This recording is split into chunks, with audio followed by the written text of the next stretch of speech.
ఖరీఫ్ కాలం ఆసన్నమైంది.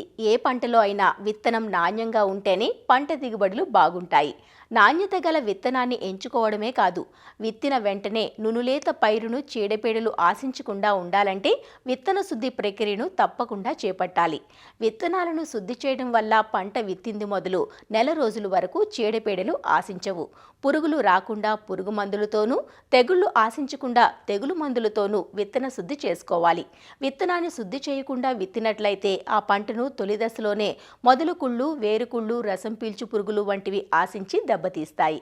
విత్తనానికి చీడపీడలు బారి నుంచి రక్షణ కవచంలా పనిచేసే విత్తన శుద్ధిని ఎలా, ఏ మందులతో చేపట్టాలి అనే వివరాలను తెలియజేస్తున్నారు ఆచార్య ఎన్జీ రంగా వ్యవసాయ విశ్వవిద్యాలయం ఆముదాల వలస కృషి విజ్ఞాన కేంద్రం శాస్త్రవేత్త డాక్టర్ కిరణ్ కుమార్. ఈ తొలకరిలో మనము చాలా రకాల పంటలు వేస్తూ ఉంటాం. అయితే ఈ విత్తనాల్ని మనం వేసేటప్పుడే ఈ విత్తన శుద్ధి చేసుకుంటే మనకి చాలా రకాల ఈ చీడపీడలు రాకుండా అరికట్టవచ్చు. వాటితో పాటుగా చాలా తక్కువ ఖర్చుతో మనకి 25 నుంచి 30 రోజుల వరకు కూడా పంట వేసిన తర్వాత దాని మీదకి ఎటువంటి చీడపీడలు రాకుండా మనం చూసుకోవచ్చు అనమాట. దానివల్ల ఏమవుతుందనంటే ఈ పురుగు మందుల మీద, తెగులు మందుల మీద పెట్టినటువంటి ఖర్చు అనేది మనం గణనీయంగా తగ్గించుకోవచ్చు అనమాట. కాబట్టి రైతు సోదరులు తొలకరిలో వేసినటువంటి పంటలన్నిటికీ కూడా విత్తన శుద్ధిని చేసుకొని వేసుకున్నట్టయితే వారికి తక్కువ ఖర్చుతో మంచి దిగుబడులు రావడానికి ఆస్కారం ఉంటుంది. అయితే ఈ తొలకరి పంటల్లో ప్రధానంగా మనం చూసుకున్నట్టయితే వరి పంటని వేస్తూ ఉంటాం.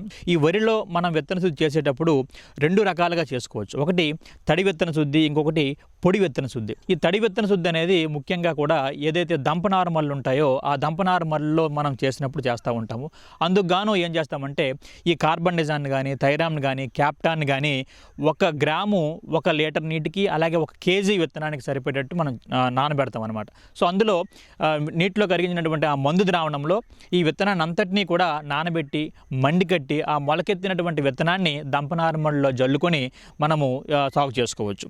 అలాగే పొడి విత్తన శుద్ధికి వచ్చినప్పుడు ఏం చేస్తామనంటే ఇదే వరి విత్తనానికి థైరామ్ని కానీ, క్యాప్టాన్ కానీ, మ్యాంకోజెబ్ని కానీ 1 కేజీ విత్తనానికి 3 గ్రాముల చొప్పున ఈ పొడి మందుని అలాగే ఆ పొడి విత్తనానికి పట్టించి 24 గంటల పాటు ఉంచి ఆ తదుపరి రోజున మనం నారుమడిలో జల్లుకున్నట్టయితే సరిపోతుంది. సో ఇలా చేయడం వలన మనము ఇప్పుడు ఏదైతే ఈ అగ్గి తెగులు ఉందో, అలాగే పొడ తెగులు ఉందో, అలాగే పొట్టకుళ్ళు తెగులు ఉందో వాటన్నిటిని కూడా సమర్థవంతంగా నివారించవచ్చు. అలాగే దీంతోపాటు ఎక్కడైతే మనకి నారుమడిలో పెంచినటువంటి నారు ఉంటుందో 20 నుంచి 25 రోజులు వయసున్నటువంటి నారును కూడా పీకిన తర్వాత ఏం చేస్తామంటే ఎక్కడైతే ఈ స్టెమ్ బోర్డర్ అంటాం, అంటే పేక పురుగు ఆశించే ప్రాంతాలు ఉంటాయో ఆ పేక పురుగు ఆశించే ప్రాంతాల్లో నారుని పీకిన తర్వాత 200 లీటర్ నీటిలో 200 మిల్లీలీటర్ల క్లోరిఫైర్ కలిపి ఆ కలిపినటువంటి ద్రావణంలో ఈ నారు తాలూకు వేలుని ముంచి ఒక 10 నుంచి 15 నిమిషాల పాటు ఉంచిన తర్వాత ఆ ఉంచినటువంటి నారుని మన ప్రధాన పొలంలో నాటుకున్నట్టయితే ఈ పేక పురుగు ఉధృతి కూడా మనం తగ్గించవచ్చు. అలాగే ముఖ్యంగా వేరుశెనగ పంటకు మనం చూసినప్పుడు మొదల కుళ్ళు కావచ్చు, లేదా కాండం కుళ్ళు కావచ్చు, వేరు కుళ్ళు కావచ్చు, అంటే చాలా రకాల కుళ్ళు తెగుళ్ళు ఆశించి పంట నష్టపరుస్తూ ఉంటాయి. కాబట్టి ఈ టెబుకోనజోల్ అనే మందుని 1 గ్రాము 1 కేజీ విత్తనానికి పట్టించి మనం ఎత్తుకున్నట్టయితే ఈ కుళ్ళు తెగుల్ని సమర్థవంతంగా అరికట్టవచ్చు. దీంతో పాటుగానే ఈ ట్రైకోడెర్మా విరిడి అనే శిలీంధ్రాన్ని కూడా 10 గ్రాముల 1 కేజీ విత్తనానికి పట్టించినప్పుడు ఈ కుళ్ళు తెగులు తాలూకా ఉధృతి అనేది మనం సమర్థవంతంగా తగ్గించవచ్చు, అలాగే నివారించవచ్చు కూడా. అలాగే అపరాల విషయం మనం గమనించినప్పుడు ఈ రసం పీల్చే పురుగుల తాలూకు ఉధృతి చాలా ఎక్కువగా ఉంటుంది. ఈ రసం పీల్చే పురుగులు అనేవి ఈ అపరాల పంటను ఆశించి ఏదైతే వైరస్ తెగుళ్ళు ఉంటాయో ఆ వైరస్ తెగుల్ని వ్యాప్తి కూడా తోడ్పడతాయి. కాబట్టి ఈ రసం పీల్చే పురుగుల తాలూకు ఉధృతిని తగ్గించాలంటే మనం ఇమిడాక్లోప్రిడ్ అనే మందుని 5 మిల్లీలీటర్ల కేజీ విత్తనానికి పట్టించి మనం ఎత్తుకున్నా కూడా ఏదైతే రసం పీల్చే పురుగులు ఉంటాయో వాటిని సమర్థవంతంగా అరికట్టవచ్చు.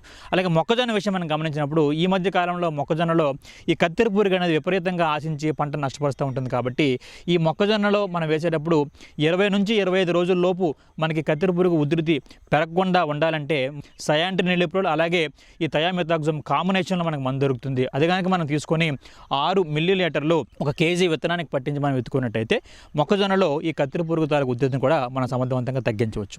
అలాగే మనం ప్రతి విషయానికి వచ్చినప్పటికీ ఈ ప్రత్తిలో కూడా రసం పీల్చే పురుగుల తాలూకు ఉధృతి విపరీతంగా ఉంటుంది. కాబట్టి ఆ రసం పీల్చే పురుగుల్ని మనం నివారించాలంటే ఇమిడాక్లోప్రిడ్ అనే మందుని 9 మిల్లీలీటర్లు కేజీ విత్తనానికి పట్టించి దాంతోపాటుగానే ఈ ట్రైకోడెర్మా విరిడిని కూడా 8 గ్రాముల కేజీ విత్తనానికి పట్టించి మనం ఎత్తుకున్నప్పుడు ఈ రసం పీల్చే పురుగుల తాలూకు ఉధృతిని అలాగే ఈ ఎండు తెగుళ్ళ తాలూకు ఉధృతిని కూడా మనం సమర్థవంతంగా అరికట్టవచ్చు.